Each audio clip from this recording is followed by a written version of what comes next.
ਵੱਡੀ ਖਬਰ ਦਿੱਲੀ ਤੋਂ ਸਾਹਮਣੇ ਆ ਰਹੀ ਹੈ। ਦੱਸਦੀ ਹੈ ਕਿ ਅੱਜ ਦਿੱਲੀ ਦੇ ਵਿੱਚ ਸ਼ਾਮ ਨੂੰ ਬੀਜੇਪੀ ਦੇ ਵੱਲੋਂ ਸਿੰਧੂਰ ਯਾਤਰਾ ਕੱਢੀ ਜਾਣੀ ਹੈ। ਦੱਸਦੀ ਹੈ ਕਿ ਸੀਐਮ ਰੇਖਾ ਗੁਪਤਾ, ਸਮ੍ਰਿਤੀ ਇਰਾਨੀ ਇਸ ਯਾਤਰਾ ਦੇ ਵਿੱਚ ਸ਼ਾਮਲ ਰਹਿਣਗੇ ਤੇ ਹਜ਼ਾਰਾਂ ਦੀ ਗਿਣਤੀ ਦੇ ਵਿੱਚ ਮਹਿਲਾਵਾਂ ਵੀ ਇਸ ਯਾਤਰਾ ਦੇ ਵਿੱਚ ਮੌਜੂਦ ਰਹਿਣ ਵਾਲੀਆਂ ਨੇ। ਤਾਂ ਦੱਸਦੀ ਹੈ ਕਿ ਦਿੱਲੀ ਤੋਂ ਇਹ ਵੱਡੀ ਖਬਰ ਸਾਹਮਣੇ ਆ ਰਹੀ ਹੈ। ਅੱਜ ਸ਼ਾਮ ਨੂੰ ਦਿੱਲੀ ਦੇ ਵਿੱਚ ਬੀਜੇਪੀ ਦੇ ਵੱਲੋਂ ਸਿੰਧੂਰ ਯਾਤਰਾ ਕੱਢੀ ਜਾਣੀ ਹੈ।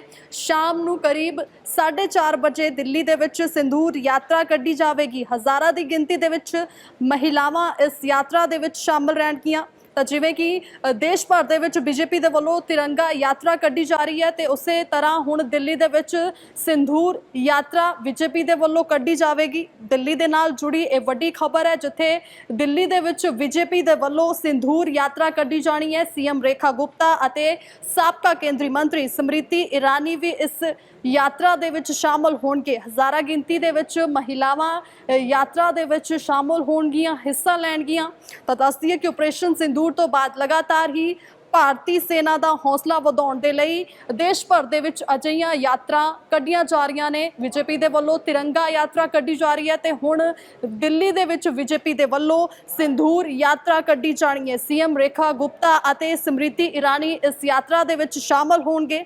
ਅੱਜ ਸ਼ਾਮ 4:30 ਵਜੇ ਦਿੱਲੀ ਦੇ ਵਿੱਚ ਸਿੰਧੂਰ ਯਾਤਰਾ ਕੱਢੀ ਜਾਵੇਗੀ, ਜਿਸ ਦੇ ਵਿੱਚ ਹਜ਼ਾਰਾਂ ਦੀ ਗਿਣਤੀ ਦੇ ਵਿੱਚ ਮਹਿਲਾਵਾਂ ਸ਼ਾਮਲ ਹੋਣਗੀਆਂ। ਵੱਡੀ ਖਬਰ ਦਿੱਲੀ ਤੋਂ ਸਾਹਮਣੇ ਆ ਰਹੀ ਹੈ। ਦੱਸਦੀ ਹੈ ਕਿ ਅੱਜ ਦਿੱਲੀ ਦੇ ਵਿੱਚ ਸ਼ਾਮ ਨੂੰ ਬੀਜੇਪੀ ਦੇ ਵੱਲੋਂ ਸਿੰਧੂਰ ਯਾਤਰਾ ਕੱਢੀ ਜਾਣੀ ਹੈ। ਦੱਸਦੀ ਹੈ ਕਿ ਸੀਐਮ ਰੇਖਾ ਗੁਪਤਾ, ਸਮ੍ਰਿਤੀ ਇਰਾਨੀ ਇਸ ਯਾਤਰਾ ਦੇ ਵਿੱਚ ਸ਼ਾਮਲ ਰਹਿਣਗੇ ਤੇ ਹਜ਼ਾਰਾਂ ਦੀ ਗਿਣਤੀ ਦੇ ਵਿੱਚ ਮਹਿਲਾਵਾਂ ਵੀ ਇਸ ਯਾਤਰਾ ਦੇ ਵਿੱਚ ਮੌਜੂਦ ਰਹਿਣ ਵਾਲੀਆਂ ਨੇ। ਤਾਂ ਦੱਸਦੀ ਹੈ ਕਿ ਦਿੱਲੀ ਤੋਂ ਇਹ ਵੱਡੀ ਖਬਰ ਸਾਹਮਣੇ ਆ ਰਹੀ ਹੈ।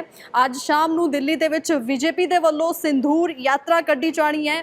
ਸ਼ਾਮ ਨੂੰ ਕਰੀਬ 4:30 ਵਜੇ ਦਿੱਲੀ ਦੇ ਵਿੱਚ ਸਿੰਧੂਰ ਯਾਤਰਾ ਕੱਢੀ ਜਾਵੇਗੀ। ਹਜ਼ਾਰਾਂ ਦੀ ਗਿਣਤੀ ਦੇ ਵਿੱਚ ਮਹਿਲਾਵਾਂ ਇਸ ਯਾਤਰਾ ਦੇ ਵਿੱਚ ਸ਼ਾਮਲ ਰਹਿਣਗੀਆਂ। ਤਾਂ ਜਿਵੇਂ ਕਿ ਦੇਸ਼ ਭਰ ਦੇ ਵਿੱਚ ਬੀਜੇਪੀ ਦੇ ਵੱਲੋਂ ਤਿਰੰਗਾ ਯਾਤਰਾ ਕੱਢੀ ਜਾ ਰਹੀ ਹੈ ਤੇ ਉਸੇ ਤਰ੍ਹਾਂ ਹੁਣ ਦਿੱਲੀ ਦੇ ਵਿੱਚ ਸਿੰਧੂਰ ਯਾਤਰਾ ਬੀਜੇਪੀ ਦੇ ਵੱਲੋਂ ਕੱਢੀ ਜਾਵੇਗੀ। ਦਿੱਲੀ ਦੇ ਨਾਲ ਜੁੜੀ ਇਹ ਵੱਡੀ ਖਬਰ ਹੈ, ਜਿੱਥੇ ਦਿੱਲੀ ਦੇ ਵਿੱਚ ਬੀਜੇਪੀ ਦੇ ਵੱਲੋਂ ਸਿੰਧੂਰ ਯਾਤਰਾ ਕੱਢੀ ਜਾਣੀ ਹੈ। ਸੀਐਮ ਰੇਖਾ ਗੁਪਤਾ ਅਤੇ ਸਾਬਕਾ ਕੇਂਦਰੀ ਮੰਤਰੀ ਸਮ੍ਰਿਤੀ ਇਰਾਨੀ ਵੀ ਇਸ ਯਾਤਰਾ ਦੇ ਵਿੱਚ ਸ਼ਾਮਲ ਹੋਣਗੇ। ਹਜ਼ਾਰਾਂ ਗਿਣਤੀ ਦੇ ਵਿੱਚ ਮਹਿਲਾਵਾਂ ਯਾਤਰਾ ਦੇ ਵਿੱਚ ਸ਼ਾਮਲ ਹੋਣਗੀਆਂ, ਹਿੱਸਾ ਲੈਣਗੀਆਂ। ਤਾਂ ਦੱਸਦੀ ਹੈ ਕਿ ਆਪਰੇਸ਼ਨ ਸਿੰਧੂਰ ਤੋਂ ਬਾਅਦ ਲਗਾਤਾਰ ਹੀ ਭਾਰਤੀ ਸੈਨਾ ਦਾ ਹੌਸਲਾ ਵਧਾਉਣ ਦੇ ਲਈ ਦੇਸ਼ ਭਰ ਦੇ ਵਿੱਚ ਅਜਿਹੀਆਂ ਯਾਤਰਾ ਕੱਢੀਆਂ ਜਾ ਰਹੀਆਂ ਨੇ। ਬੀਜੇਪੀ ਦੇ ਵੱਲੋਂ ਤਿਰੰਗਾ ਯਾਤਰਾ ਕੱਢੀ ਜਾ ਰਹੀ ਹੈ ਤੇ ਹੁਣ ਦਿੱਲੀ ਦੇ ਵਿੱਚ ਬੀਜੇਪੀ ਦੇ ਵੱਲੋਂ ਸਿੰਧੂਰ ਯਾਤਰਾ ਕੱਢੀ ਜਾਣੀ ਹੈ। ਸੀਐਮ ਰੇਖਾ ਗੁਪਤਾ ਅਤੇ ਸਮ੍ਰਿਤੀ ਇਰਾਨੀ ਇਸ ਯਾਤਰਾ ਦੇ ਵਿੱਚ ਸ਼ਾਮਲ ਹੋਣਗੇ। ਅੱਜ ਸ਼ਾਮ 4:30 ਵਜੇ ਦਿੱਲੀ ਦੇ ਵਿੱਚ ਸਿੰਧੂਰ ਯਾਤਰਾ ਕੱਢੀ ਜਾਵੇਗੀ, ਜਿਸ ਦੇ ਵਿੱਚ ਹਜ਼ਾਰਾਂ ਦੀ ਗਿਣਤੀ ਦੇ ਵਿੱਚ ਮਹਿਲਾਵਾਂ ਸ਼ਾਮਲ ਹੋਣਗੀਆਂ।